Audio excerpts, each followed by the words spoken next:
please open up the Camarillo Library Board regular meeting for October 12th to order, please. And Ms. Madeline, could you take the roll, please? Sure. Trustee Craven? Here. Trustee McDonald? Here. Trustee Morgan? Here. President Pro Tem Little? Here. President Kildee? Here. Mrs. Craven, would you mind leading us in the flag salute today? Certainly. Please rise, place your hand over your heart, and join me in the pledge. I pledge allegiance to the flag of the United States of America and to the republic for which it stands, one nation, under God, indivisible, with liberty and justice for all.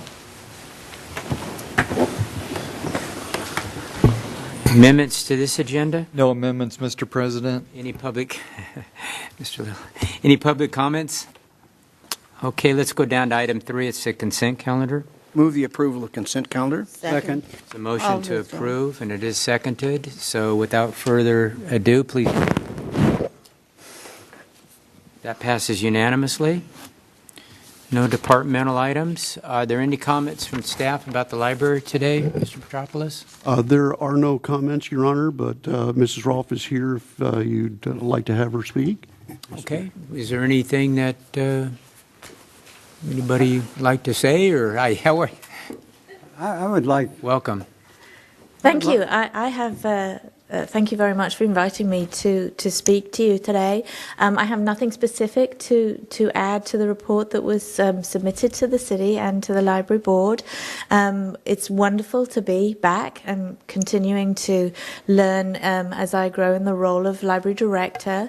And we're just about to do our final edit on the November-December newsletter, which I know everyone's really excited about this year. We had a photo shoot yesterday in the library, and we had 13 Pause for Reading dogs all dressed up in their holiday outfits. And so that's going to be the front page of the newsletter, and it looks fantastic. So unless anybody has any questions for me, I have nothing further to add. Any questions? Mr. Little, did you have a question? I just was wondering if anything surprised you from upon your return to the library from. I was very surprised to find how little had changed in terms of procedures. When I was here as supervising librarian, we developed, over 2.5 years, we developed a procedures manual. And I was so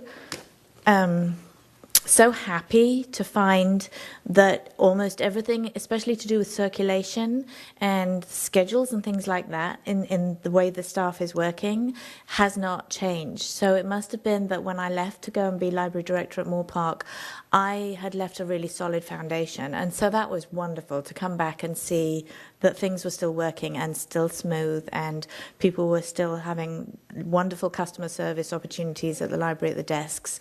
So that was great. As for surprises, we've grown, and where the events are even more well attended, and it's a really exciting place to be. So not a surprise. I knew it was a wonderful place to be, but it's great to come and witness it every day. I love getting up in the morning, and I love this job. Thank you for letting me do And we it. love the library.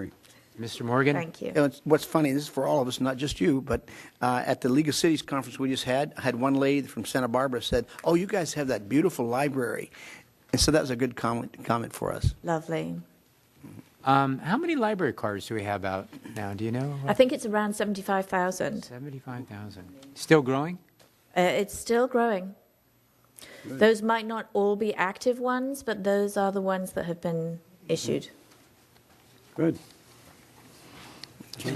Any Thank other questions or comments? Okay. Thank you so much. Thank you. Appreciate it. Any other comments from the trustees at this time?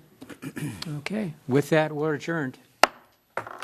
I'll open this meeting of the Camarillo Sanitary District Board of Directors and ask the record to reflect that all board members are present. Are there any amendments to this agenda? No amendments, Madam Chair. Okay, public comments. I don't have any cards. Is there anybody who'd like to speak to the board of the Camarillo Sanitary District? Seeing nobody come forward, we'll move on to the consent calendar. Move the approval of the consent calendar. Second. The motion and a second of the consent calendar. Please vote. Motion carries unanimously. Comments from staff? Comments from board members? Meeting's adjourned. Would the Camarillo City Council please come to order? Let the record reflect that all council members are present. Do we have any amendments to the agenda? No amendments, Mr. Mayor. Mr. Mayor, I'd like to request 2 items be pulled from the consent calendar. Item 3D as in dog, and J as in Jan. To where? D goes to administrative services, J goes to community development. And I have a question on item G. What was the last one? I don't.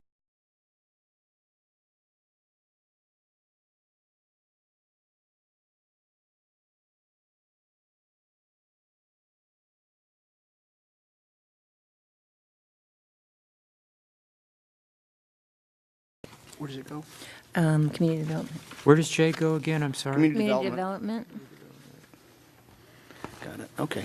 You have a question, Mr. Little? I just have a question on G, and that is, can I ask it now? Yes. My question is, I assume there's some insurance reimbursement for this damaged traffic signal? That's correct. Okay. You got your answer? Yeah. Okay. Just wanna We make have a motion? I'll move to Well, approve the Are we- consent calendar. Are we unless there I- yet? Oh, We're at amendments. so We're at amendments. I Oh, We're not I'm on the sorry. Sorry. consent Calendar. you're right. I I'm jumped sorry. in. You're right. You're right. you don't- Okay, now, no presentation this evening. Consent calendar? I'll move the approval, less item D and J. Second. D and J? Any other questions? Okay. Please vote. That motion passes 5 to 0 with items D and J now to discuss. Let's go with item J first, community development. You have the question, Jen. Well, partly I wanted to be able to vote on this separately, but I also want to make one thing that's bothering me the most when I read this part of the agenda item is when you read the ordinance, I guess it's a question. The ordinance really doesn't refer to the agreement that's supposed to be in place, other than the fact it refers to certain agreement regarding the general plan amendment. So my question is, we adopt an ordinance, and 2 or 3 years from now, someone picks up that ordinance. How are we assured that they find those agreements? We made that clear, as clear as we thought we could in finding B, which indicates, as set forth in the conditions of approval for the general plan amendment, the rezoning is subject to the terms and conditions of that certain agreement regarding general plan amendment and zone change. Of that certain agreement. So Yes. if I go and I don't know anything about this, where do I find that certain agreement? It's going to be recorded on the property's deed. So it will be on the deed. Yes, and then obviously we'll maintain it in the city clerk's office and in the Office of Planning and Community Development. And then I'm assuming that's the agreement having to do with the regional. So if they then do comply with that, it comes off the deed then at that point in time? When does it come off the deed? It would be satisfied. So it could be removed from the deed if the conditions in the agreement are satisfied, then we could have that rescinded from the deed with the new covenant saying that it was satisfied. Okay. And the reason I'm concerned about this is if you go back to what I was concerned about last time is my fear is this happens and 2 or 3 years from now, we're back to where that agreement doesn't mean anything. And so I'm still concerned about that. Okay. The agreement should be brought to our attention occasionally when it comes time for certain limitations or limits or some. I think you'll be bringing that forward at that time. Yes, we'll definitely make sure that there's either compliance with the milestones or that the council's aware if there's any conflicts. That's the way you come up. normally do it. Okay. Correct. Yes, Bill. Well, your answer raises a question with me, and that is, why shouldn't that agreement remain in force on the property? Because the next user would still be required to get, that's why we're zoning the property. And That's correct. It will. It will remain in full force and effect on any subsequent owner, it shouldn't be removed from the property. only if all the terms of the agreement are satisfied. But But that only only one. affects the one owner now. I mean, I'm talking about the next subsequent owner that may say, well, I just want to convert this to Well, no, then we would never remove that. You're correct. If it's a vacant Well, it property and it's shouldn't be not removed developed, from the property. it never will be unless the full terms of the agreement are satisfied. But that's what bothers me. The full terms of the agreement could be satisfied, and then 10 years, 20 years, whatever time. The agreement's no longer effective once all the terms are satisfied. So we can ask the city attorney for clarification on that. Well, yes, once if there is a destination retailer that's identified and approved by the council, and they build their building and they commence operations, then they will have satisfied the terms of the agreement, as Mr. Vaca has indicated. And then, once all those terms have been satisfied, the agreement is fulfilled. Right. And in the future, if there was a request to rezone, that would have to come back to the council. Say if they wanted to change from the commercial back to industrial, that would require a zone change, and that's within your discretion as to whether to change it or not. Your Honor, that's not the issue, and you're getting to where I was last time. Not the issue at all. And The issue is another commercial use buyer comes in, buys a property and says, you know, we're not going to have this regional operator anymore. No. We want some. That's right. Some other type of development. Exactly. So the regional retailer comes in there and they're there a year. They're gone. Whoever owns the property says, I don't have one. I'm going to bring in and chop it up. It's now zoned retail, and he can go in there and he can chop it up. So you expressed those concerns at the original public hearing, and I think it's valid that if there's a regional destination retailer approved, right, and they enter into their full operation and commence the business operations, right, and they satisfy all the agreement, it's true. At that point, they've satisfied the agreement, and if they go bankrupt and it's vacant, like the Sports Authority, for example, it's an empty building, and there is no agreement. I think everyone was made aware of that.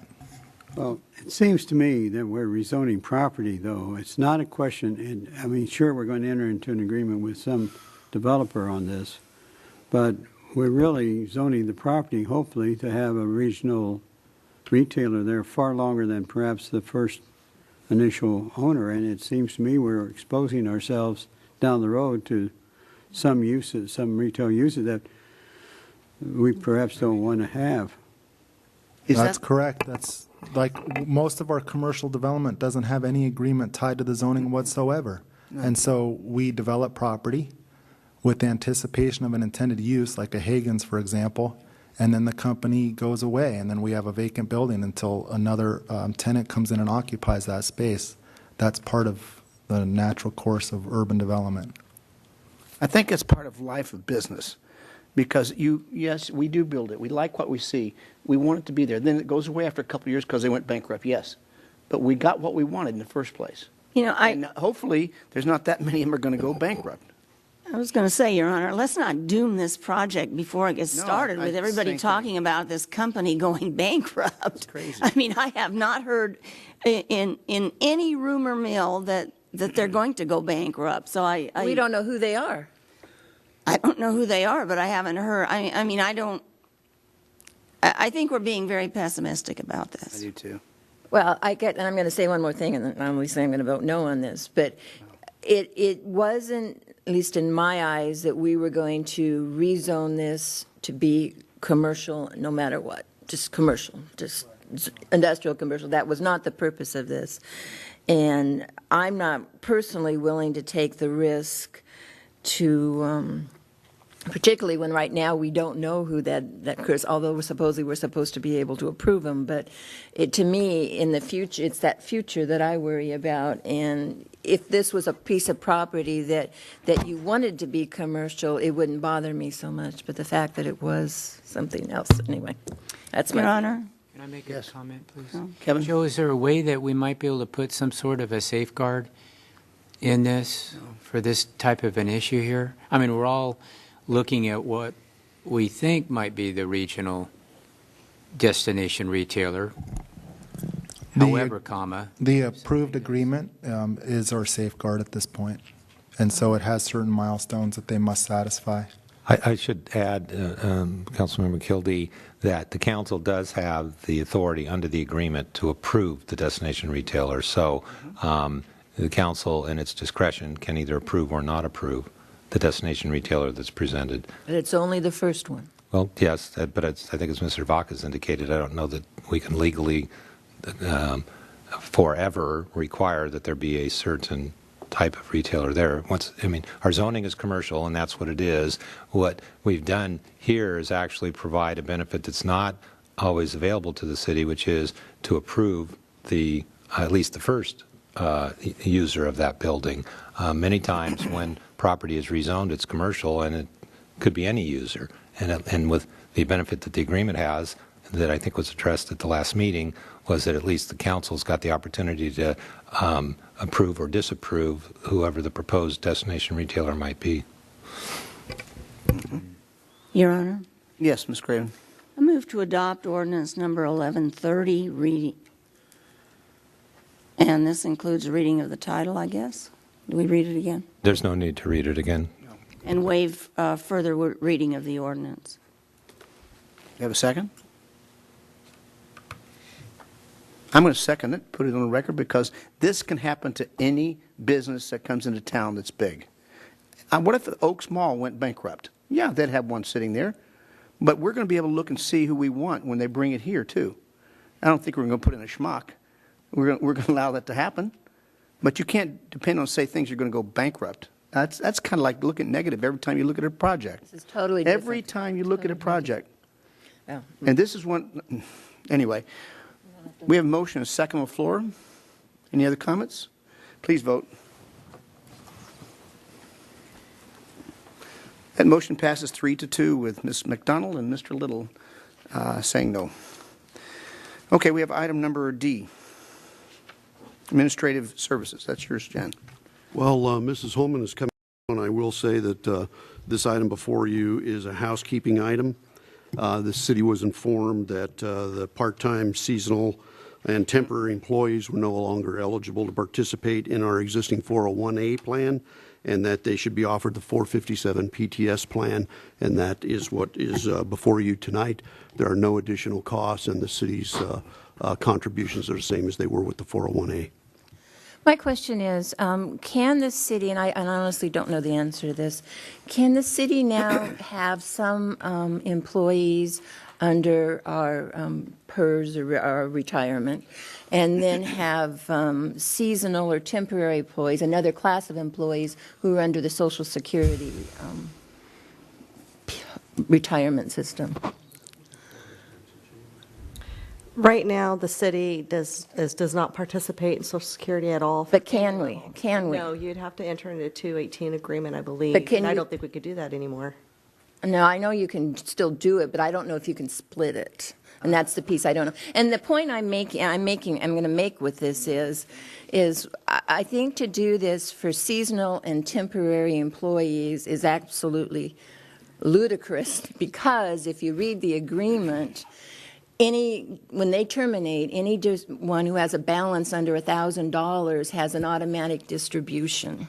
That's current under the 401A plan. Right, and I think it's the opportunity to, because it's not a retirement plan. They're going to get the money because if you're let's say you're a summer intern or you're a student and you work, and my calculation was based on 4 months at 480 hours, total of 480 hours at $20 an hour. So the most they'll have in their plan in the summer is $672.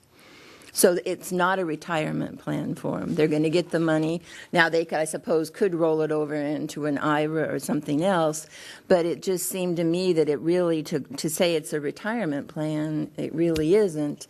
And that's just what brought it up in my mind, was why are we doing it for this class of employees unless we absolutely had to? And the other question I had, remind me why we can no longer have them under the other plan?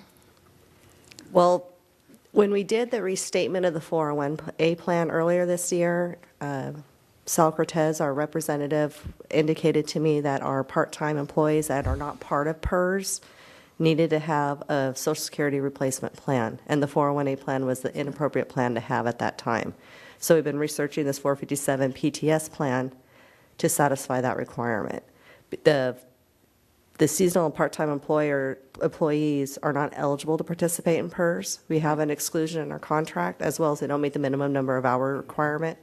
So we have to provide them something. Currently, we do not participate in Social Security, so we need something in place to do a minimum contribution of 7.5% as required by the IRS.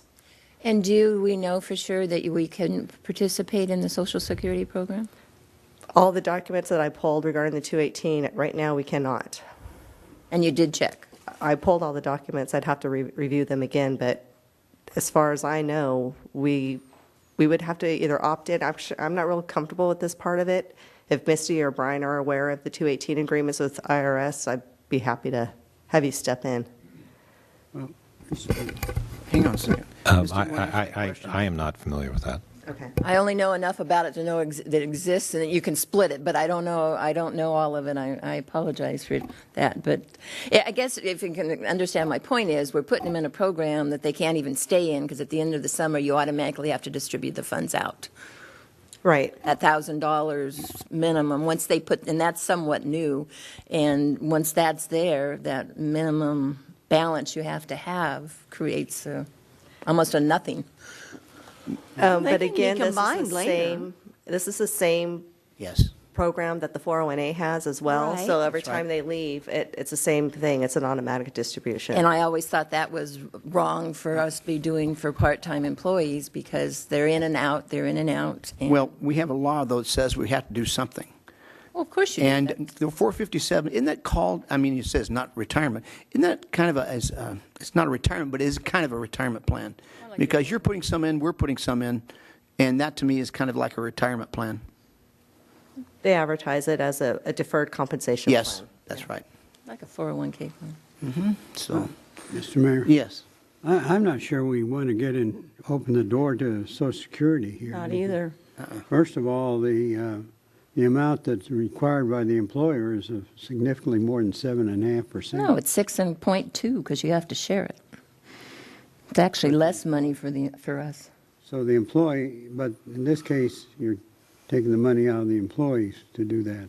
Well, it's like the rest of the world. That's what happens with payroll I taxes. understand that. Anyway, that's why I pulled it out. I just had questions on it when I read it, and when I read that it's the $1,000, maybe what we can do is encourage them to roll it over into an IRA or something as they pull it out of our plan and not just pay the tax and pocket it. If they Your roll Honor? it overnight, Yes, it's Ms. a good Craven? idea. I'm sorry, Mr. No, that's just me to comment. It's okay.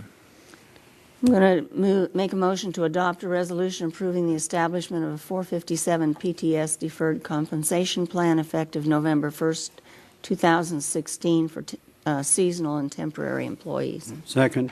We have a motion and a second. Other comments? Please vote. That motion passes 5-0. We have no council items.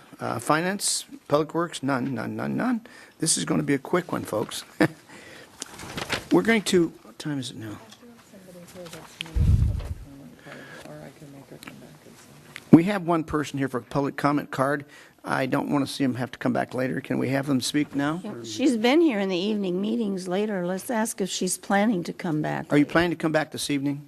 I would rather do it now, but if Okay. you would rather I didn't, No, I'd rather, if we can, get it done now. Just so she understands that our normal public comment time is in Okay. the Jill? evening session. No, that's my error. Somebody told me this earlier, I could come at this time. I don't want to stand out different from the crowd. Jill, you can come up here now, yes. Okay, thank you. I was misinformed by a city employee. Sorry about that. Hello, everybody, Mr. Mayor, Vice Mayor, and the rest of the committee, councilmen, everybody. I've spoken on these issues a little bit before already, and I happen to be in the area, so I thought I would drop through. My topic again today, it concerns crime and homelessness, first of all. I've been noticing quite a few homeless people, not only in Charter Oak Park, but quite a few in Constitution Park, and what really upset me lately is they're drifting into the center, which is right in between 24-Hour Fitness and a shop called Shave It, where they have young kids working, girls that are 16 years of age, working until 9:30 at night, and I don't know if that's an OSHA issue if that's legal to do. I don't run a business, but I feel sorry for 16-year-old girls in the evening when derelict people are sitting in the patio area just outside. And I spoke to the girls at length. I even met one of the young ladies' fathers, and we discussed different ways to address that, maybe even typing to the ca.gov website for labor issues, OSHA issues. I'm not sure what it pertains to, nor am I the father of the 16-year-old girl. So that's it. The other part is a little controversial, and it still has to do with the Camarillo Fiesta Association, and as we all know, Rob Capellini and all that has come and gone. But I was a volunteer clerk for a year, and he did alter my notes, and there was always money missing since the year 2008. A check of mine for $500 for a booth got stolen, in fact. I don't know if it was Terry Bray, who was the treasurer, or Roy Villa, or Rob Capellini. It just went missing, and I had to change my banking. And each year, you know, Mike Morgan was the president, then the past president, and Rob Capellini was the secretary and a president, and Armando Lozano, who got evicted from 2088 property where he had his jewelry store. The landlord told me he got evicted, and he relocated to Thousand Oaks. Money went missing, sometimes in the firehouse. I don't know where it meant. I never touched the money. I was there for publicity and music procurement, and for 1 year I did take the notes. And I just want to be a good citizen, and everything that's happened, I think it touches every single person in this community because we're raising money for the youth. I'm trying to do good. And all the work that people did, it got absconded with, and I believe it was a slush fund more for the Rotary and now the Knights of Columbus with 2 beer gardens and people getting drunk. And I'm not that much of a teetotaler. I don't drink, but I just have a limit as to what is benefiting our community and what is parasitic to our community. And this whole thing with Capellini, it gave me PTSD. Thank you, Jill, for your comments. That's all I could say. Okay. That was 2011 when that happened, when Roy was there and so on. So it's been quite a few years now, 5 years, and things have changed a lot. I understand, Okay. and I don't want to be rude either. I just had a vent. And there's no drunkenness coming out of that. We have people check on that before they leave, and we don't serve them anymore after a few. With all due respect, I just had a vent, and I thank you for affording me the time to do so. Thank you. Thank you.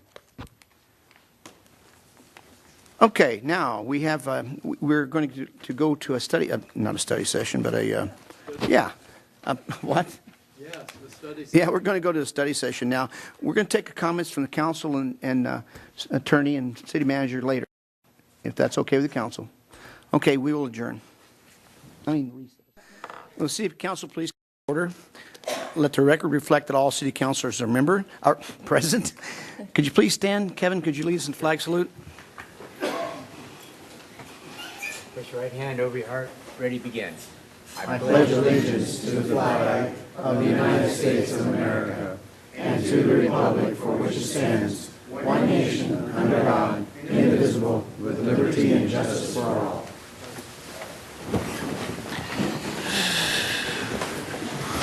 We have any changes in amendment to the agenda? No amendments, Mr. Mayor. Okay. We have one presentation this evening, and this is by our yearly group of non-profit representatives that are here to give us a presentation. Would you like to come forward and speak on the microphone? This is the Kiwanis Club of Camarillo. It's our Peanut Day fundraising event that we have every year. Looks like we just did. Time gets shorter. Yes, you're right. It's every year. We've been doing this for 24 years. It doesn't seem possible, but it is true. And every year we manage to be able to come up here in front of the city council and tell them and you people who are on the audience a little bit about what we're trying to do. In the past, we have sponsored young people who are graduating from our high schools in scholarships. We provide infant car seats to the fire department to give to needy people, and helmets, bicycle helmets, to the police department. But a year ago, we found out that there was a real need for something here in Camarillo. In checking around, we found that in the whole county of Ventura, there was only one playground that was set up for handicapped children. One. And it wasn't here in Camarillo.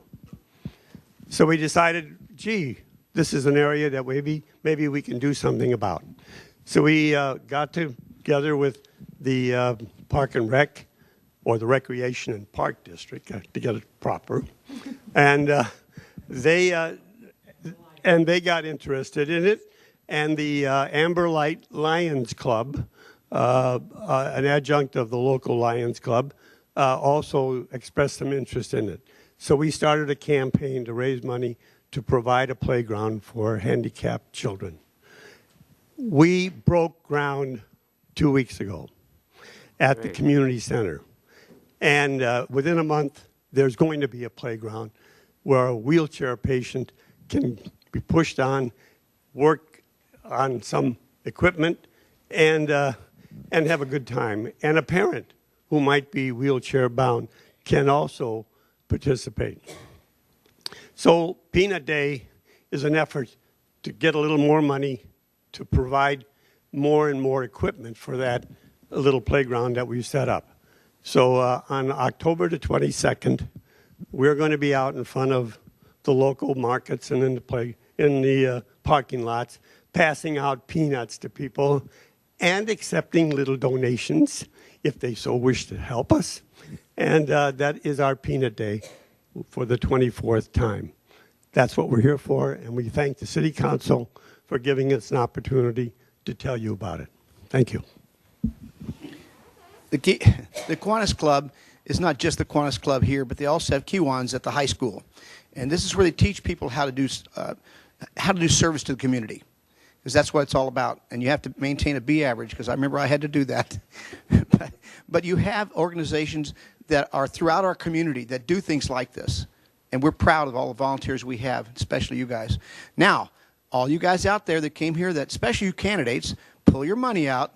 If you want to be a councilman, pull your money out, and let's donate. They'll come around we'll give you some free peanuts, and then if you want to throw something in the pot, we'll be glad. There you go. Yes. Thank you. There you go. You're welcome, Matt Warren. This is a bigger bag. This is great.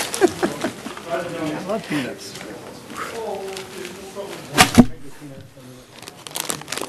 Oh, these are honey roasted. Oh, I like honey roasted. I got mine. Yeah. They're honey roasted rather than Huh? regular. I wish they were regular. No, I don't. You need to give them out. Thank you for all your service. As for trading. Oh, Jesus. What is this? We won't read it.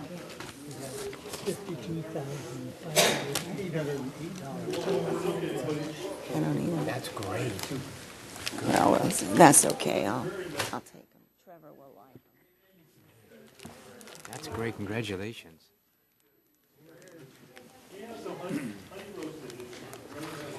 And by the way, we have another person out here this evening that's part of that volunteer group that puts on things for our kids, the Boys and Girls Club.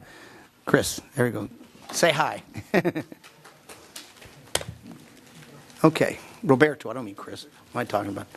Come on up. Make a pitch while they're doing that. All right, well, thank you, Mayor Morgan and Council Members Craven and McDonald and Little and Kildee and City Attorney Pyrick and City Manager Norman. Just thank you for the opportunity to speak today. And I just wanted to come and thank the council and thank the city. We received a $10,000 community grant and we were able to get some new computers for our teen center. So, and with the money, since we got such a good deal on the computers, we were able to get some computers for our younger kids as well. And recently, right after we got the new computers in, we were able to work with the United Way and some volunteers from CSUCI, and they painted the computer lab where all the new computers went in. So that room just looks phenomenal. The teens are very happy, and they're in there, and so just wanted to thank the city and thank the council for your generosity. And also just wanted to let you know that on October 26th, the Boys and Girls Club of Camarillo is going to be hosting a pasta night, and that is in with conjunction with Presto Pasta. We're going to have dining opportunities. You can come in and catch dinner after a long day and see some of our kids perform, or you can go through our drive-through and enjoy your meal in the comfort of your own home. For adults, it's $10 a ticket. For kids, it's $7, ages 12 and under. And for little guys, around 3 years old, 4 years old, it's free. But that's going to be at the Boys and Girls Club of Camarillo on October 26th from 5 p.m. to 8 p.m. So you're all invited. Thank you. 8 p.m., good. Roberto, that happens to be a council member meeting night, so will you deliver? We can see if someone will deliver, yeah. We could buy. Just got to tip the driver. You can buy tickets and give them away. That's always an option as well. Or there's other ways to donate, and so anything you can do, we'd really appreciate. Thanks, Roberto. Thank you. Thank you, Roberto. Now we have a few other public comments, and one is from Ron Kiefer. It's a Keafer. My writing's not as good as it I'm trying to. Hi, Ron Kester. Hi. I spoke 2 weeks ago in Camarillo Springs, and I spoke asking you to take action on something, but there's no forum for us to come back and really say thank you. So I came back this week just to say thank you very much for the unanimous vote for clearing the debris containers on the hill. We appreciate the support that the city and the staff has given us. It's really nice to know you have our back. It's wonderful to hear statements of it's the right thing to do, because we realize that there's nothing that's really forcing you to do it, and we really, really do appreciate it. I'm just speaking on my behalf, but I'm sure I represent the feelings of a lot of people out there. We still have a feeling of a sense of urgency. The rain is coming, and I know we still have some issues, but just wanted to thank you very much. You better hope the rain comes and it's not too heavy, but it's enough to get that green back. That's what holds this stuff up. That's what we're hoping for. Next week we want some showers, and we'll see. 54 years of this, and I've only seen that come down once, and I've seen it rain a whole lot heavier than it did this time. Oh, yeah. But it's because of the fire. Your Honor, can I That is make? true. It was the perfect storm, or the worst storm, as the case Right. may be. Kevin? Yeah, Ron, I just want to thank you for doing this as an individual. As you know, this has been a long process, and I know that it took some doing for you to come up here and say that, but it doesn't go unnoticed. Well, we appreciate it, and appreciate all the staff has done, making themselves available to us and explaining things. And this is going back a year and a half ago when it was first starting out, and we were still all kind of in shock, wondering what in the world are we going to do. So. Some of us were out there in the rain with you, getting soaked. Yeah. So, but thank you again for coming, and I know the council really appreciates Great. this comments. Thank you very much. Appreciate it. Thank you very much. Amanda Fagan.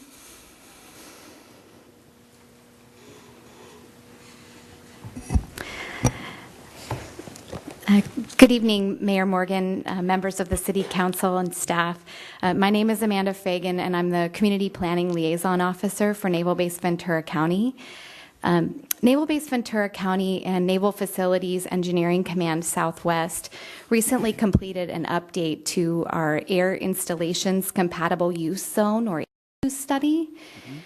This 2015 ACUZ study is a formal update to the 1992 ACUZ study, and it addresses both current and projected future changes in aircraft and operations from 2015 through 2020.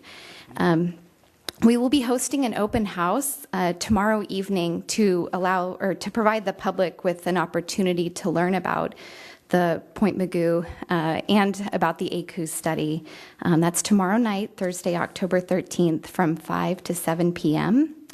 And the open house is actually here at the Camarillo Community Center at 1605 East Burnley Street in room number 3.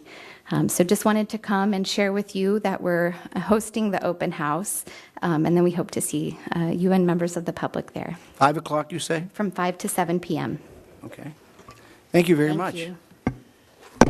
Hey, can I say something? It's nice of you to come, and it's nice to see your kids. Well, this I was pregnant with this one when I first started working with Naval Base Ventura County, so now he's running around. They're growing up. And the other one is the one you were pregnant with when we first started the JLUS study? The little one. The little one. She was a baby when we started. Oh, okay. Goodness. Thank you. Thank you again. Matthew Lormer. Cute. Good evening, City Council, people at home, people in the audience. A couple things I want to talk about tonight. The first thing is drinking and driving. We're hitting in the holiday time. I just want to remind people at home, highway DUIs are the highest between Thanksgiving and New Year's. 34% increase in impaired drivers. It's really important that we get the message out, I think, to the public, to remind them that if you're going to go to a party, go to a bar during that time, that you get a designated driver, call for a taxi driver, do the right thing. We lost an officer in this community. These things are sad, and they affect not just the person behind the wheel, but can take out a family. I really would hope that the City Council would take the city scene and really do some heavy talking about this, because it's important, because people forget. You have new generations. Sometimes they're not aware, and part of any government agency is to remind people to be safe out there. So I know you're going to talk about it, but I think every city council meeting we should continue to talk about it, because it's very important that every child makes it home, family member, wife, or husband. The next thing I want to talk about is by the way, the last meeting, Mr. Morgan, you were wrong at the last city council meeting. You claimed that the Fiesta hadn't received any taxpayer funds in 4 years. The Fiesta received from the city $11,000 in 2014, $5,000 in 2015 from the taxpayers. So please get your facts straight. It's important to have those facts straight. That's in the agenda. We didn't get anything. I'm sorry. Well, Mr. Morgan, that's not really truthful. If you look at it, that's what the facts are. No. You have a right to your opinion, but the thing is, you can check on the Public Records Act, but it is what it is. Thank you very much. Terry Bray.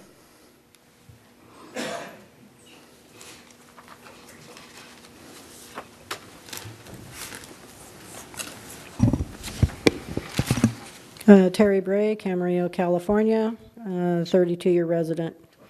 The matter of my home receiving unlicensed construction damage is now over 1.5 years old and remains unresolved. The city of Camarillo was informed of the construction concerns the third day into the project, yet it was left up to me to pursue this matter on my own. The state inspection by the Department of Housing and Urban Development, the entity that oversees construction on mobile homes in California, verified the damages to my home by Habitat for Humanity of Ventura County are more extensive than I thought. My damaged bathroom is requiring demolition and reconstruction. I soon learned that not only was the subcontractor unlicensed, but so is Habitat for Humanity of Ventura County. They have never been licensed by the state for the 34 years they've been doing construction throughout Ventura County. These findings I also brought to the attention of the city of Camarillo. Licensing by California State Licensing Board is required by federal government for any construction entity to receive funding from block grants. The city of Camarillo has already funded unlicensed Habitat for Humanity nearly $500,000, and recently the city was going to again fund them $91,000 of HUD block grant money. This funding was diverted away from Habitat for Humanity after I spoke in opposition. Pursuant to my denied claim against the city, yesterday was the last day I could pursue legal action. So, yesterday, at about 10:30 in the morning, I filed a lawsuit against the city of Camarillo and Habitat for Humanity of Ventura County with the Ventura County Superior Court. I have a copy of that filing for each of you to review. The city manager, the city council, the city attorney all failed their obligations to serve the citizens thoroughly and responsibly. This entire matter would have never taken place had these trusted employees done their due diligence. Habitat should have never been financially supported by the city of Camarillo, and this rogue chapter of Habitat for Humanity International should be shut down for impersonating as a general contractor for over 3 decades. How many Ventura County residents are living in sub-quality, non-code compliant housing built or worked on by Habitat for Humanity? That concludes my presentation. Thank you. Okay, we have no other cards this evening. So we'll move into our first public hearing item, which is resolution approving 2015 Urban Water Management Plan and update. Your Honor, I'm going to make some preliminary remarks first, and then Lucy McGovern will provide a staff presentation on the Urban Water Management Plan. Basically, this is a good news item, and maybe to create some context for that statement, we'll go back and talk a little bit about the fact that water supply in California has become a very challenging issue. We've had recent years governor's proclamations to deal with water supply. We've had new legislation, the Sustainable Groundwater Management Act, to put rules and procedures in place to try and go out and find additional water supply and to manage our overdrafted basins. So it's a very significant issue in the state. And in fact, we were just at a conference last week, and I attended a workshop on water management and was hearing from other water agencies things like having to raise water rates $100 a month over their already high rates, or having to raise rates 30 to 40% a year every year, so rates are doubling in just a few years. So there are water agencies, and a lot of them around the state, that are experiencing significant challenges trying to deal with water supply. Now, our urban water management plan, and I guess for short I could call it a water supply plan because that's really the focus of the plan, is diversified and very effective, and is not just a plan, but it's really a summary of efforts that we already have put into place and have been shown to be effective. And because of that, we have a much better situation than a lot of the water agencies around the state. And you'll hear some of that tonight. But I just really wanted to underscore that point, that we're in good shape, and it's not by chance, it's because we have a good plan. So that's the good news.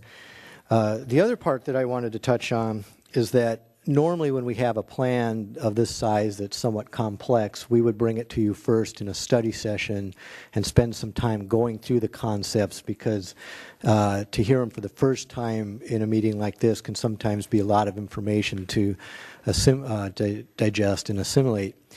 But in this case, everything in the plan you've already seen over the last 2 years. We've spent a lot of time, I think more than a half dozen meetings and study sessions where we've brought to you different topics as water issues in the state have come up. So everything in this plan we have spent a lot of time discussing.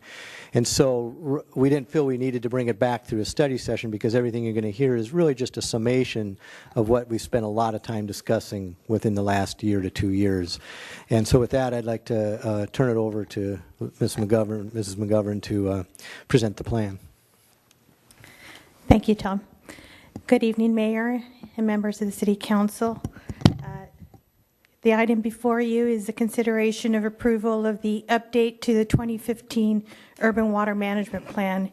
And I know that we're in 2016, but there's a reason why it's 2015. So I just wanted to point that out. So, over the last 2 years, we've, Tom and I, and even Dave, have talked about these strategies, diversified strategies that the city has had as far as water supply. So I wanted to bring it back again. And one of those strategies is, as far as the first priority, is to pumping our groundwater allocation. And we want to maximize that groundwater allocation as much as we can. We know it's precious, but it is a very resourceful, a very beneficial resource to the city and its customers. The next supply is imported and desalter supply, and that desalter that imported is kind of, it goes hand in hand, especially since of the recent approval that the city got approval from Fox Canyon, and it is a beneficial resource to the city. It is a bit more expensive, So that definitely takes second priority, of course. The third one is recycled water. Recycled water is a very beneficial resource, and I look at this recycled water as kind of the cushion for the city's water supply. And it is brand new. It's only been within this for city customers, available to city customers within the last couple of years, and we are expanding that area of the supply. And then there's water conservation. Water conservation or demand reduction has to do with implementing the city's water conservation ordinance and all the strategies and measures that need to occur there. And then all of those strategies have to have no impact to existing water customers, especially from new development projects. Excuse me, Lucy, I didn't quite understand why you lumped imported water and desalter together. Would you clarify that for me? Eventually, that imported water supply that currently is used by the city could be at least replaced with desalter water. Right. Once that project is up and operational. Did you want to? Your Honor, maybe to just add a little more. So when this plan was put together, as Lucy's identified, our most inexpensive source of water is groundwater, and then we make up the difference. We have more demand than groundwater that we can pump, so we buy state imported water. If we can move forward with a desalter project, that would replace some or a majority of the state imported water, but until that project is built and implemented, really imported water is our current strategy to make up the difference in our water demand. And so we've identified that really they're about the same cost, and it would be the same part of our demand that we would serve. It would be a combination of imported water and desalter, depending on when and how much comes online through the desalter project. So that's why they're lumped together, because they're considered essentially the same level of strategy in the plan. Thank you.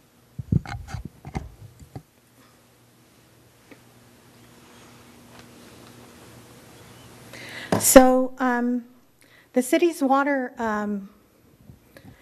enterprise has several planning documents for, you know what, none of the, yeah, well, I'll work.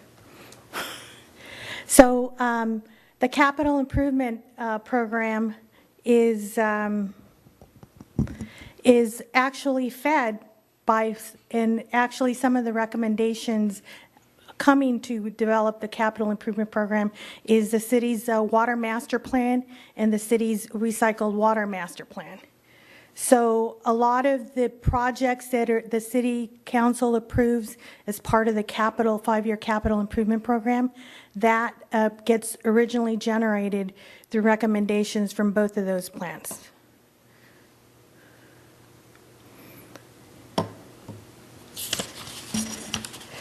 The water shortage contingency plan, the city council adopted that plan back in 2009 as part of the water conservation updates that were done back then. And it also is a chapter and an appendix to the overall water conservation and water supply strategy. And then we have what we have today is the urban water management plan. So those are the planning documents that the city's water enterprise operates under or uses as guidance documents. So why are we here today? It is a state mandated document, and it needs to be updated every 5 years under state law. And this is the version that has been updated is probably version, I want to say, number 6. So every 5 years we go through this exercise, and I can tell you that every single update, there's always something different. There's always new laws that are changing, so we have to kind of look at the strategies and look at what our supplies are and things of that nature. So these updates are very vital to our planning. So the state guidelines for the 2015 Urban Water Management Plan didn't come out from the state until March of this year. So as you can see, that's the reason why I guess they were so busy, the state board and the state agency is so busy with water conservation that they got a little bit delayed on the putting together the guidelines. And so staff did not recommend that we move forward on the update until we had those guidelines. And good thing we did, because it required a lot of changes and a lot of things that we hadn't really given a lot of thought to, or at least the whole dynamics of water supply changed a little bit.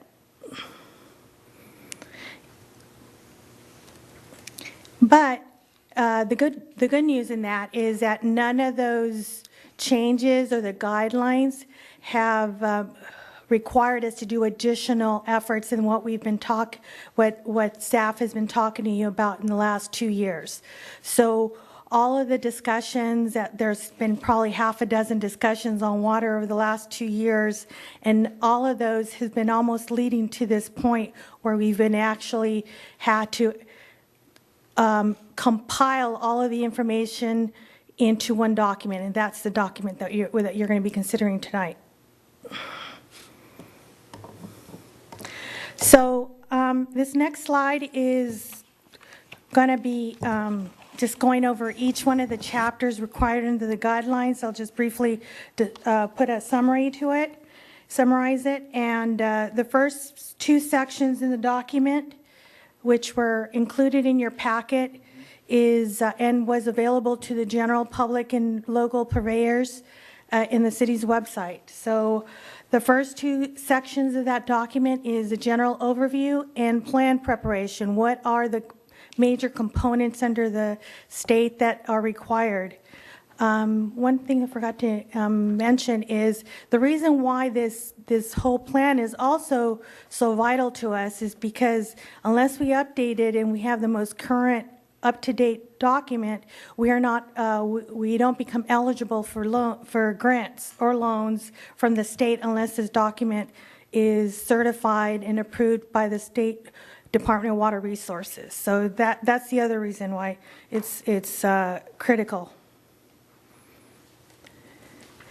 The next chapter, the next section is a system description. It goes over some of the historical, what is Camarillo and what area the service area comprises of, population, and things of that nature.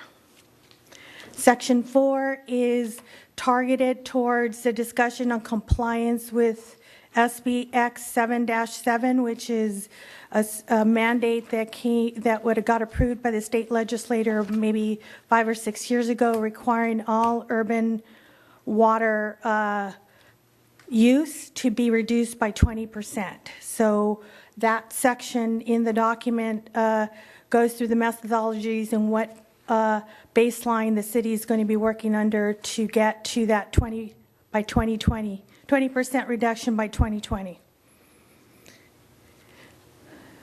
Section 5 is the city's water use, historical and future.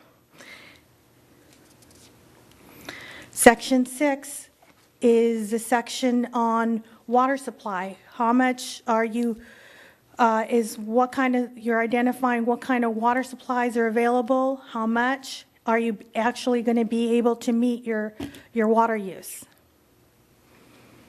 And then also section 7 is a discussion on water supply reliability. So if there is any in your supply sources have how reliable they are, or what kind of circumstances make it fluctuate, we need to identify that. Section 8 is a water shortage contingency plan, which is that appendix that I talked about earlier on what kind of measures and strategies we take during a multi-year drought situation.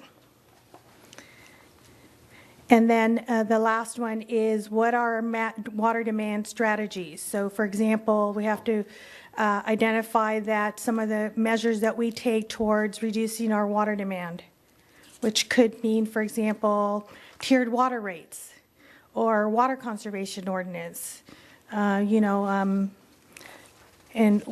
declaring water supply conditions during, depending on the severity of the drought.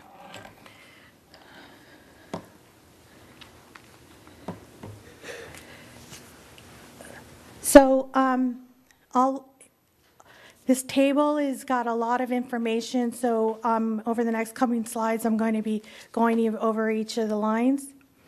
So we have, the first line is the service area population. That service area population is based on Department of Water Resources formulas and also takes into account the 2010 census and SCAG numbers for growth. So those, as you can see, there's a little bit of a steady growth on a population. And for 2013 and 2015, those are actual numbers, and I'm calling those 2 years out because in 2013, that is considered a normal weather condition year. It's also the year that the recent water conservation baselines were originating from. So all the comparisons in determining your performance on water reduction has been on that 2013 number. And then 2015 is a year that we had the multi-year drought. So we have, as you can see, in the next coming years, we've seen a very a wide reduction in water use from the previous 2 years.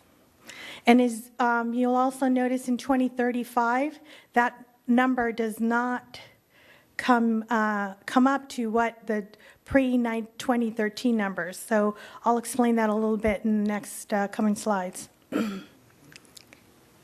And then also there's recycled water. Recycled water is now like I said before, it's of an insurance policy. It is a brand new supply. It is helping significantly in meeting those 20 by 2010 mandates. And so the recycled water is a brand new component to this plan itself. And then the next set of numbers is what our per capita use is. So when I talked about Section 4 of what our baselines in order to meet that state mandate, that first line is when you look at the formulas, those are our targets for reaching those. And then the second line, what our actual compliance numbers are. So for example, in 2015, that number went from, we were supposed to be at 203 per gallons per capita per day, where we were at 163. So that is, we're already reaching our targets and exceeding them, so we're doing that.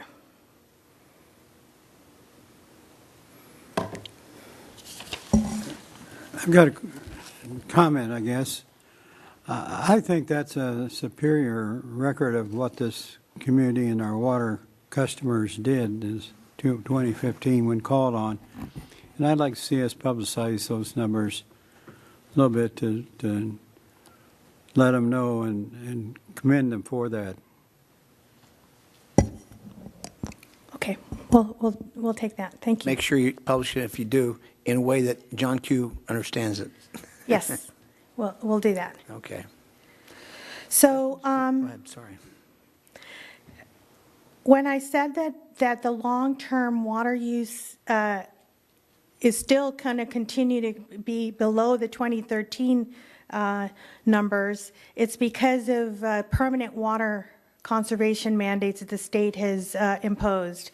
Those mandates that include putting in drought-resistant landscape, no landscaping in public medians, those kinds of measures are now in our ordinance, and those will continue to be there whether they are whether we're in a drought or not. So those are it. The other reason why we're going to keep numbers, the water use is going to keep in lower levels from 2013, it's because of new water efficiency standards for new buildings. So that's another reason why that is. The cities also has new requirements on new development projects. So those projects that are currently either being constructed or in the process of applying for approval will have to comply with two sets of city programs.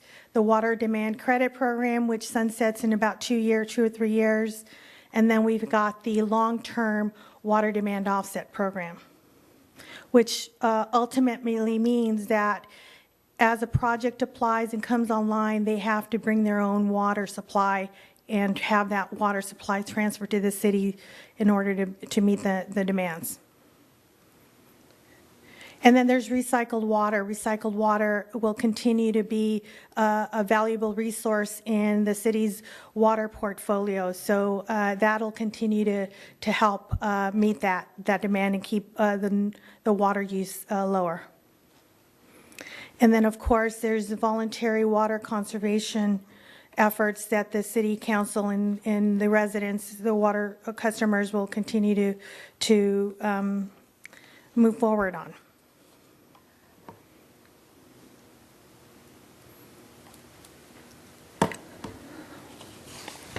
So how are our supplies impacted? There's a section in the document that discusses how water supply are impacted.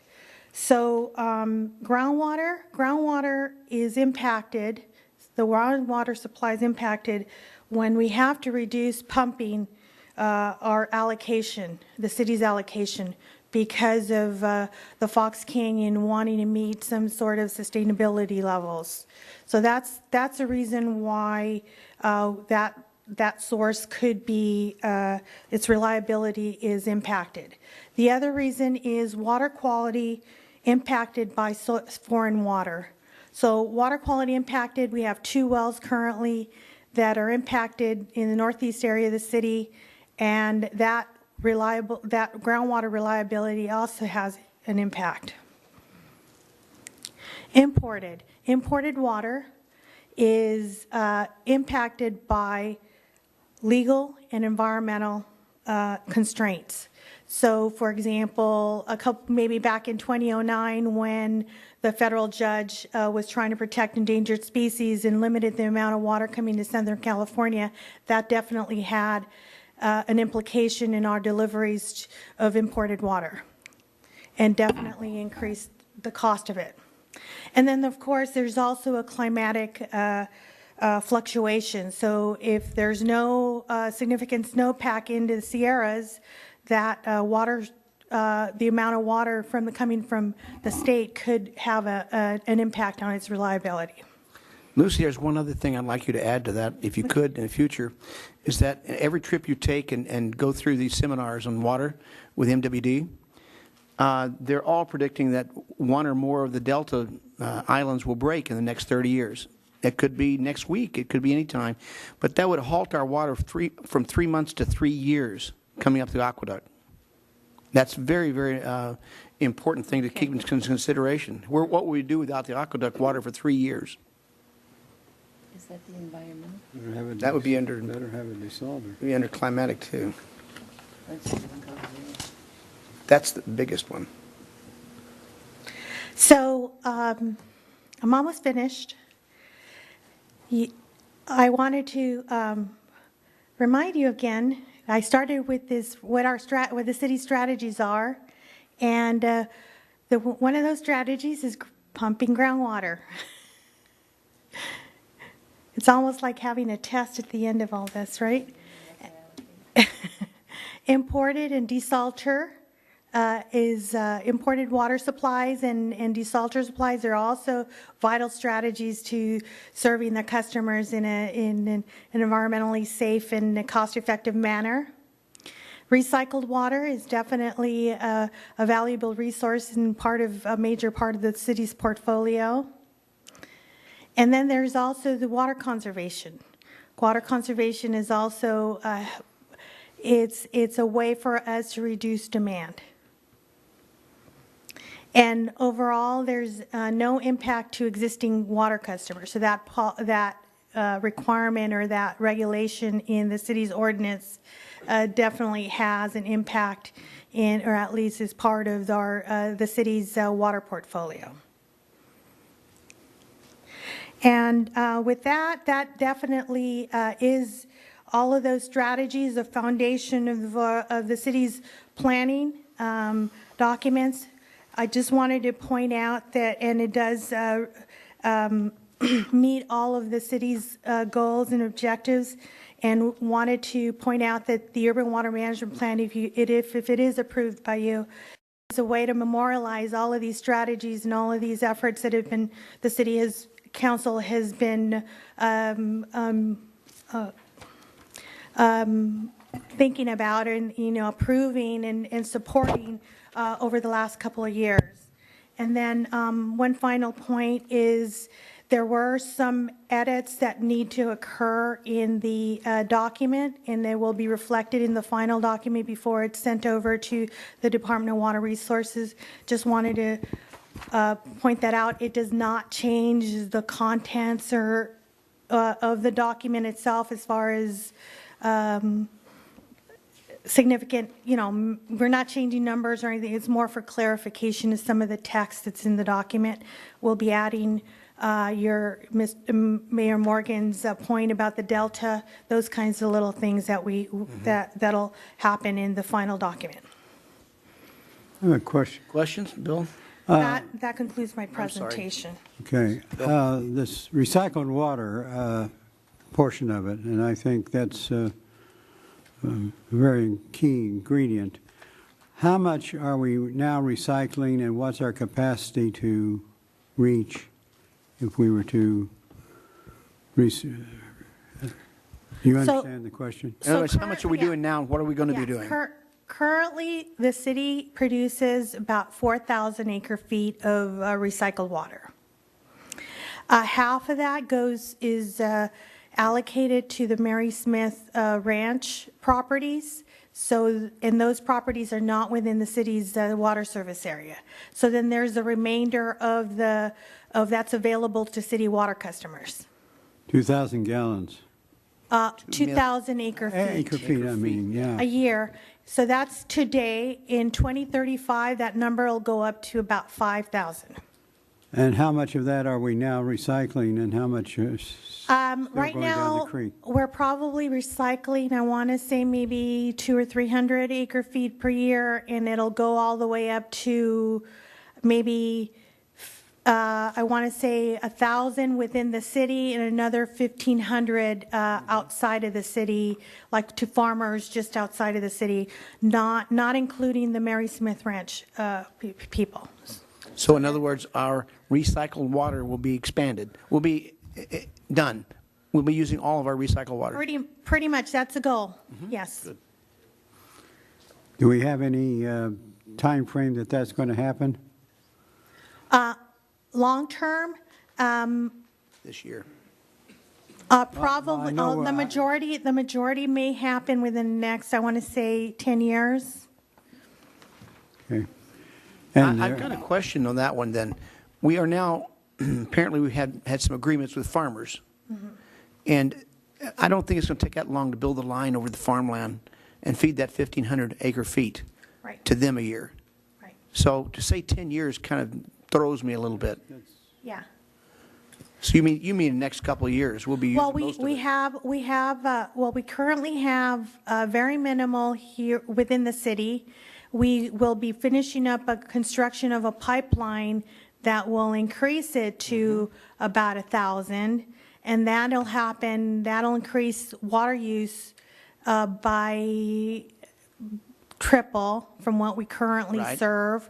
And then there's another component come more long-term that requires another line that needs to be expanded, and it needs a lot more permitting, and that's the reason why I'm talking about 10 years. Could you explain that long-term? I don't understand. We know about the farmland. We know about the village at the park.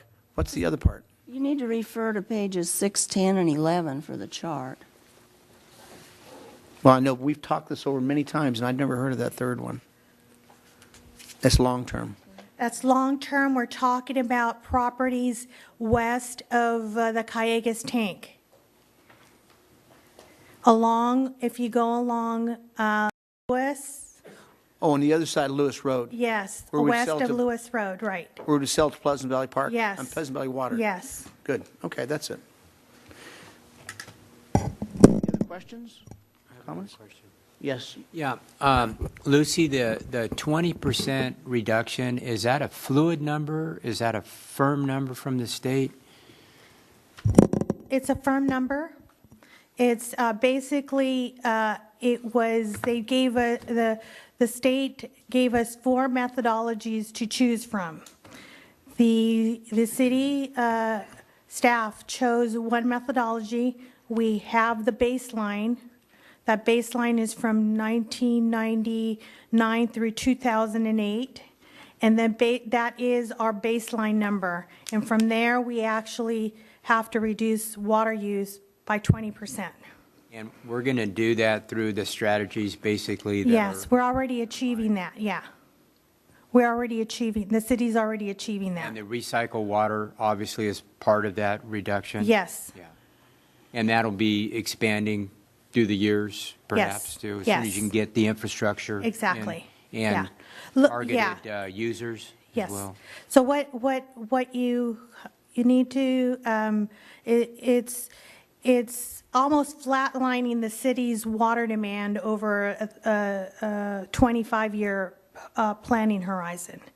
So in other words, our population might be growing, but our water use is pretty much going to stay either below the 2013 levels or just slightly, it'll stay pretty much below the 2013 levels.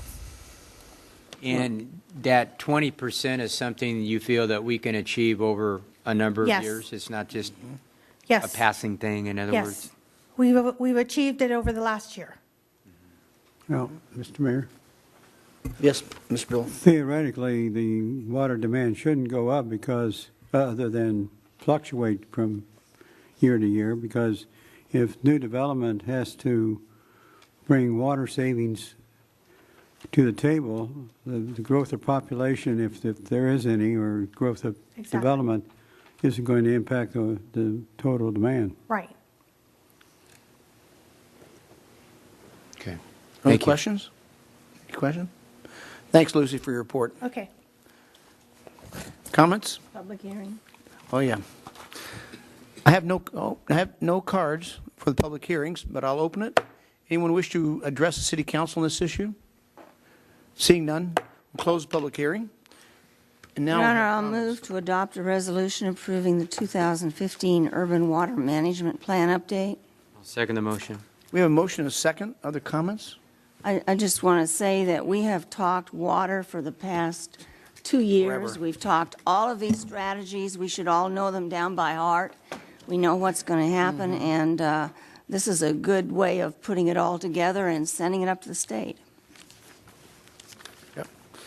Okay, a motion? We had a motion. You made a motion, but I hear a second. I had a second. Okay, motion and second. Please vote. That motion passes 5-0. We're going to go back, we're through with our public hearings, and departmental items. We're going to go back to earlier comments from our first city manager, No comments, Mr. Mayor. city attorney. I have no comments tonight. Charlotte, you want to start tonight? Sure, I got a whole lot of things. First of all, I noted in the Acorn, and I can't remember which one because I was gone during the week for a couple of weeks, but I read them. I've made it through all the papers for all the times I was gone, and I noticed that the Camarillo Kmart made it through another round of closures. Yep. And that Kmart is very important, not just to us for sales tax, but it's in an important location for a lot of people who live in areas where people don't have cars and everything. And I was really happy to see that it was going to that it was spared from the knife this time around. And so I just wanted to say I'm really happy about that. I attended the following meetings, an RDP 21 meeting where Kyle Macias, the technical director of NAVFAC Engineering and Expeditionary Warfare Center, gave us a report of what they do. The Fox Canyon Groundwater Management Agency Executive Committee met, and we discussed the automated metering instrumentation changes in that plan. They had come in with a plan, and it didn't work very well. And then they found out that there were other companies that actually had meters up and running and had the ability to transmit the information a lot farther than the Semtech one did. And so we're hoping that those will test out to be better. And we also discussed a water market pilot program. I attended a Camarillo Ranch Foundation. I was at the League of Cities meeting and wasn't able to attend their regular board meeting, but I have attended 2 committee meetings, ad hoc committees on committee reorganization. So I'm on a committee on committees. And things are moving on that. I attended the Habitat for Humanity Hearts and Hammers program a couple Saturdays ago, and I attended a utilities committee meeting. And I've attended so many meetings, I can't remember what we talked about at that, but I'll let somebody else tell you. I want to say that I think the streets that have been slurry sealed look wonderful. Absolutely wonderful.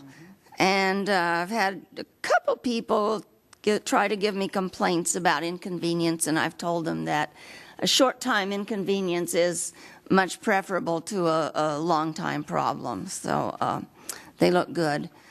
I also want to say that I meant to last time, and I had too many things and didn't say it, but I think that the Ponderosa Drive East connection, now that it's done, is also wonderful. Going on out to Springville, everybody's using it, and it's working very well. Pardon? Still got the curve. Well, it's still got the curve, but it's going to have the curve. Not a bad start. I think it's called a Local Safety Nets for Seniors little card that came out. It's one of the best cards I've seen that came out as a utility bill stuffer. And I just want to thank the Camarillo Council on the Aging for this. The numbers on the back are very good numbers, things to be kept in case somebody has an elderly person as a neighbor or in your household. You never know when you're going to need these numbers. They're different than the regular emergency numbers that people hand out. So great little cards. Thank you to the Council on the Aging. I also attended the League of Cities meeting in Long Beach, and I attended several sessions. One of them was on economic development, different way. One was put on by a company called Buxton in conjunction with the city of Temecula, and I thought they had some excellent suggestions for recruiting retailers and restaurants. And I hope that we will take a look at what they're suggesting. Maybe we could utilize Buxton or somebody like them. I don't know how many companies are like them, if there are any. But they actually get sales tax information. They have an agreement with Visa. People may not know this, but if you have a Visa card and you have one of our 3, well, wherever your zip codes are, but for Camarillo, if you have one of the 3 Camarillo zip codes, they can tell wherever in the world you spend money. They know what percentage of our population spends money in every country in the world. They also know every zip code or every whatever kind of a code different countries have that their people spend money in our city, not just at the outlets, but every place, and they can tell you what kind of other things those people buy. And those are the kinds of statistics I think are really good. Anyway, that was just one. I've gone on about that one. I think we should do something with them, or we should have a discussion about that kind of thing. I attended several others, and they were good too. And as I sometimes do, this year I'm going to write it all up and put it on that bright pink paper that was reserved for city council memos to the whole world, and I'll distribute it within the next week. That's all I have, Your Honor. Jan? Well, I'll start with the League of California Cities then. It was a good conference. You always learn something new, no matter how long you've been here. There's always something new to learn, so it's a great opportunity for all of us. I was in that same session, and it's that company, it's amazing what they could probably tell you what you had for breakfast, so it's a little scary. Well, man, I'll start using cash now. So you pay with a credit card. Yeah. Cash, forget it. You pay with a credit card, they know. But it is very interesting, the statistics, and it really does help you pinpoint into what you really need in your community, which is something I think we do need to talk about. What is it that we need? The other one that I really enjoyed, and not only was it very informative and a really good program, and it had a cute topic, but it was called Don't Feed the Bears. And it was from the police department in Lafayette, I believe. And they had a program where they had two. One was home burglaries, and they talked about how they solved a lot of that with cameras, et cetera, and they really got the community involved in neighborhood watch, et cetera. But the Don't Feed the Bears had to do with cars being broken into. And they had a couple of parking lots that continually people would leave stuff in their cars and it would get broken into. So therefore, don't feed the bears, because once they learn that they can always find something. I know we have over here with 24-hour fitness. People would leave stuff in your cars, and then we had a lot of car burglaries. So it was a real cute campaign. They had a contest in the high school poster contest, and they did the bear signs, and they put the signs up, and it really became a whole community coming together to solve a problem, and it really worked. And so it was a catchy title, but something that really works. So it shows what you can do, and a great example when you have a problem, how you as a community can solve it. And so those are those examples all of us need, and when we need it at a certain time, then that's the time to pull those tools out. Streets, I do want to comment, they not only look good, but they feel good. You can drive down the street and you can tell that it's nice, fresh, straight, no potholes, at least on those streets. So thank you for that. Great job. Now just get those stripes on, keep everybody in their lanes. The arrows. And the arrows, yeah, I noticed they're all sketched out. My only other question, I'll stop talking. Website, it's coming back next time? I don't think so. We're still going department by department in terms of going through the content and getting the bugs worked out of that, and so it will definitely not be back next time. Uh-oh, okay. Because, and then also one of the other conference or sessions I attended and had to do with other types of social media. But I'm going to let you get through the website then before we start talking about the other, because one thing at a time. That's all I have. Okay. Kevin? Yeah, let's see. I didn't have to attend any meetings. Well, everybody was down at the League. I did attend a ribbon cutting. And it's Charles Allison. He's a new State Farm agent, and he's in a shopping center where Brendan's is and Papa John Pizza. And this is his second branch. He has a branch in Oxnard, and he opened up a second branch in Camarillo, so he's really excited about being here. There was a lot of good people. There were a lot of people there. I was kind of surprised how many people showed up, but he had a packed house, so wish him well. I know State Farm's got a really good reputation. And I did get some comments on the streets, and I actually had a person come in who's been a long-term Camarillo resident and said his mom was visiting out here from Ohio, and she thinks Camarillo is the best city in the whole country for the roads, and our roads are the best that she's ever seen. And she comes out here once a year, and she said the roads didn't even look that bad. And as soon as Camarillo sees a pothole, they fix it within 10 minutes. And it's the only city I know where there's absolutely no potholes. So I had to kind of say, well, yeah, you know, we have a Cracker Jack staff, and we really try to you know, do what we can do here. And then he went on and, yeah, I know. And then she went on to say with that slurry seal that, you know, she's never seen such dark colored roads in all their life. So kudos to everybody that makes that happen. It doesn't go unnoticed. I know we spend a lot of money in our roads, and all of us up here and the staff are real proud of what we've done here. So I think that's it. I was going to ask a question about the slurry, but it's been answered. So that's all I have, Your Honor. Bill? First of all, having been in Ohio and tried to keep roads together, it's almost impossible. Those winters are harder on the roads. Couple of things. I attended the Utilities Committee with Charlotte. I also attended the League of Cities Conference. However, I had to leave had a commitment to be back here Thursday evening, so I had to leave on Thursday. And I missed that Buxton presentation, but everyone I've talked to said it was great, and I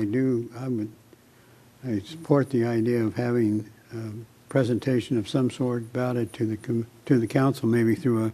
You mean the Beacon Award? No, Buxton. The economic development. Oh, yeah. The guy that has the Visa card that gets all the information. Mm-hmm. But anyway, I think that ought to be set up for maybe a study session. I also attended the VCTC, and at that meeting, we approved the start of the new bus line that's going to go from Oxnard to Camarillo to serve that population, and that works in Oxnard. Lives in Oxnard or works primarily at the outlet center during particularly the holidays and so forth. So, in fact, that's starting up, and I think it's starting next week, I believe. It's the first expansion of the bus lines for a new bus line in 10 years. So it's kind of Where's it going to be, Bill, again? It's going from central Oxnard to, first of all, through to the outlet centers where it's terminating. It's going to go from the transportation center in Oxnard over to there. Yeah, it's going to start there in the transportation center. So it should help everybody, the people that rely on those employees for particularly during the holidays, as well as the employees themselves. I want to add my compliments to the streets. They are the darkest streets I've ever seen. But I do have a concern. I've been on Santa Rosa Road quite a bit in the last 2 or 3 weeks, and it seems like every week we've had really a major crash out there. I assume there's been some injuries. I don't know, but it's obviously due to the speed that's going on out there, and I think it's also. I've noticed that on Las Posas Road, its speed is exceeding the 45 miles an hour that's there, and I don't know whether the police department has had any experience in terms of their reports as to accidents, whether it's more or not, but particularly on Santa Rosa Road, I think we ought to have some enforcement out there to try to slow down the speed. That's my comments. Thank you.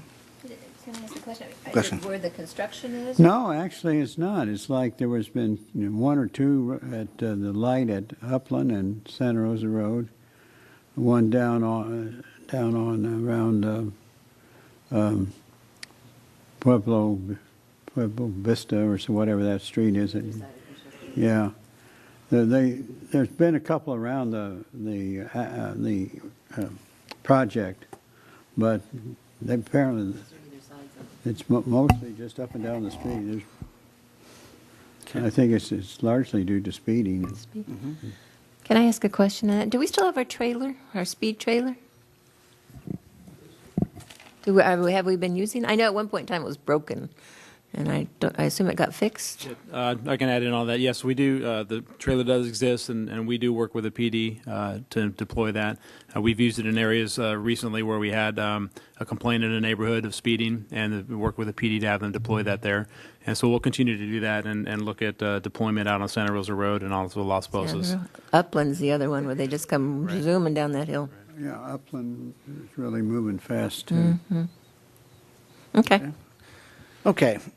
I'm a little weak this time. I was on vacation for 5 days up in Sparks, visiting my kids and my grandkids, and it snowed.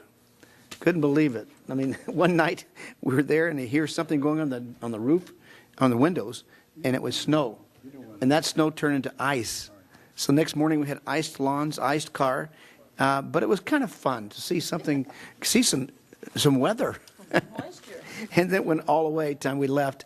But we had a good time in Reno, and they're ready. I thought it was going to be called a Terminator because it's all starting to come like they call them in Alaska. Well, then came right back, same day. The next day I got back, I went straight to Long Beach for the League of Cities. We were fortunate 2 to 3 years ago, I can't remember, Tom, when I turned that in about Beacon. I walked into their presentation and said, we got stuff like that. We got an award. We got 2 awards. We got a Golden Award for our efforts toward energy savings. And we got one, help me if I'm wrong here, we got a Platinum Award toward environmental issues that we did and improved. So we got a Gold and a Platinum Award just our first or second year out there. And hopefully, and I told them, we'll be back because we got a lot more to report when we got the desal plant and the things like that that's coming. We'll just blow them out of the water. Now, at the conference itself, we had a lot of different things to go to. I went to a water part of the conference and decided we're ahead of them. We're doing more than they were reporting. So I end up, my last 4 groups, I went to attorney sessions. I saw Brian there a couple times. Very interesting, those attorney sessions, because they got some laws and things we've had to work with. And I like to go to those conferences because we pick up things there. And then I had to hustle back because we had Monica McGrath's retirement party. And we all went to that. That was a lot of fun. Seeing Monica get celebrated. You know, our new commander someday, be here about 10 years, and they will celebrate his retirement. The next morning, I had to run to that afternoon, I had to run to Eagle Scout Award at the Trinity Presbyterian Church, 4 o'clock. Problem was, I got there, nobody else was there except the scout's brother. We both arrived, and neither one of us had gotten told earlier that day, because I guess they call City Hall, but we're not open, that it got canceled, it got changed to 1 o'clock in the afternoon. So I ended up calling him and giving his proclamation to his brother to deliver to him. So we got it all taken care of. Streets, our history of streets here are amazing. Charlotte, correct me if I'm wrong, but about 25 years ago, we had that study of our streets. A gentleman came, we brought in a consultant, who graded all of our streets, even our drive, what do you call those things, alleyways. He graded everything. He said he hasn't seen better streets than what we had. That was then. Well, we as a council, we're educated on how to make sure we keep our streets in good shape. For instance, we were taught about what alligatoring looks like and what that'll do to the streets sooner or later or faster. So we learned a lot, and we try to keep our streets up, maintained like you do the Golden Gate Bridge. Get finished, you do it again. That's what we've been doing all these years. This is probably the largest amount that's been done at one time that I've seen over 54 years. And the city looks great. Got a lot of compliments, I think, and the way they've lined it. Looks, when you get to the areas where they finished, it's fantastic. So I think we've done a great job. That's all I got to say tonight. Anybody else? We are adjourned.